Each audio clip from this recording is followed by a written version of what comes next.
জুলাই আশা করবো যে আপনারা পশ্চিমবঙ্গের দক্ষিণবঙ্গ এবং উত্তরবঙ্গ আজকে সব জায়গাতে বৃষ্টিপাত উপলব্ধি করতে পেরেছেন।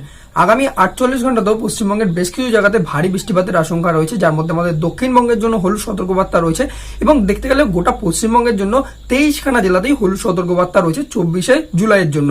এখন অব্দি আলিপুর আবহাওয়া দপ্তর জানাচ্ছে যে আমাদের দক্ষিণবঙ্গের প্রায় 4খানা জেলাতে খুব ভারী বৃষ্টিপাতের আশঙ্কা রয়েছে। কালকে সকাল থেকেই শুরু হবে এরকম বৃষ্টিপাত এবং আকাশে কিন্তু মেঘ থাকবে গোটা পশ্চিমবঙ্গ জুড়েই। দেখতে গেলে 850 হেক্টোপাস্কাল থেকে যেভাবে কিন্তু জলীয় বাষ্পপূর্ণ হাওয়া প্রবেশ করছে বঙ্গোপসাগর থেকে, সেই দরুন কিন্তু পুরোপুরিভাবে কিন্তু আমাদের পশ্চিমবঙ্গের সাথে কিন্তু বাংলাদেশেও কিন্তু এই বৃষ্টিপাত উপলব্ধি করা যাবে। এবং দেখতে গেলে আমাদের যে বঙ্গোপসাগরের সংলগ্ন যেসব আর কি জেলাগুলো রয়েছে, যার মধ্যে আমাদের উত্তর 24 পরগনা এবং দক্ষিণ 24 পরগনার এরিয়া এবং সাথে সাথে কিন্তু যে মেদিনীপুরের এরিয়া রয়েছে, পূর্ব মেদিনীপুর, পশ্চিম মেদিনীপুর এবং ঝাড়গ্রাম, এখানে খুব ভারী বৃষ্টিপাতের আশঙ্কা রয়েছে। প্রায় 10 থেকে 15 মিলিমিটার পর্যন্ত বৃষ্টিপাত হতে পারে, অর্থাৎ এখানে হেভি রেন হবে। এবং অন্যদিকে দেখতে গেলে আমাদের কিন্তু কলকাতার পার্শ্ববর্তী যেসব এরিয়াগুলো রয়েছে, কলকাতা, হাওড়া, হুগলি এবং সাথে সাথে কিন্তু যে আমাদের বর্ধমানের এরিয়া রয়েছে, সেখানে দেখতে গেলে আমাদের পূর্ব বর্ধমান এবং পশ্চিম বর্ধমানের যে এরিয়াগুলো রয়েছে, এখানেও মোটামুটি ভাবে বজ্রপাত এবং বৃষ্টিপাত আপনারা উপলব্ধি করতে পারবেন।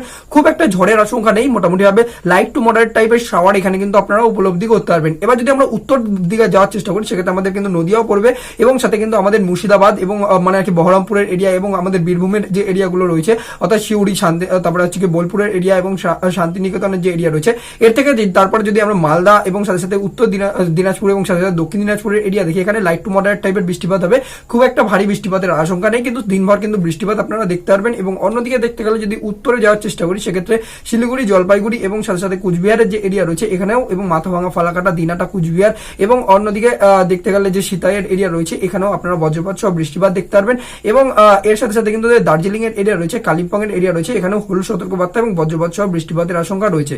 অন্যদিকে দক্ষিণবঙ্গের যেসব এরিয়া আমি বললাম, সেখানে হচ্ছে কি আমাদের উত্তর 24 পরগনা এবং দক্ষিণ 24 পরগনা এবং আমাদের যে মানে আর কি যে মেদিনীপুরের এরিয়াগুলো রয়েছে, অর্থাৎ পূর্ব মেদিনীপুর, পশ্চিম মেদিনীপুর, এখানে কিন্তু খুব ভারী বৃষ্টিপাতের আশঙ্কা রয়েছে। তাই যেসব চাষি ভাই বন্ধুরা রয়েছে, যারা মাঠে ঘাটে কাজ করবে, সেক্ষেত্রে আপনারা কিন্তু সুরক্ষিতভাবে কাজ করতে হবে। এবং এই এরিয়া থেকে যারা কিন্তু বাইরে কাজের জন্য বেরোবে, সেক্ষেত্রে ছাতা এবং রেনকোট আপনাদের সাথে রাখতে হবে।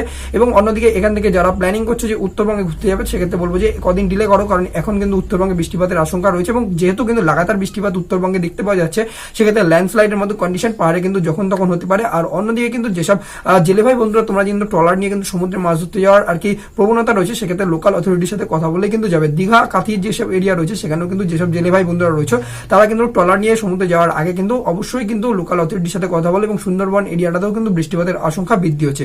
এই হচ্ছে কিন্তু আগামী 48 ঘন্টার ওয়েদার আপডেট পশ্চিমবঙ্গের জন্য। আপনারা ভিডিওটা কোন জেলা থেকে দেখছেন পশ্চিমবঙ্গের জানাবেন অবশ্যই কমেন্ট বক্সে, যে আপনাদের জেলাতে কিরকম ওয়েদার কন্ডিশন রইল।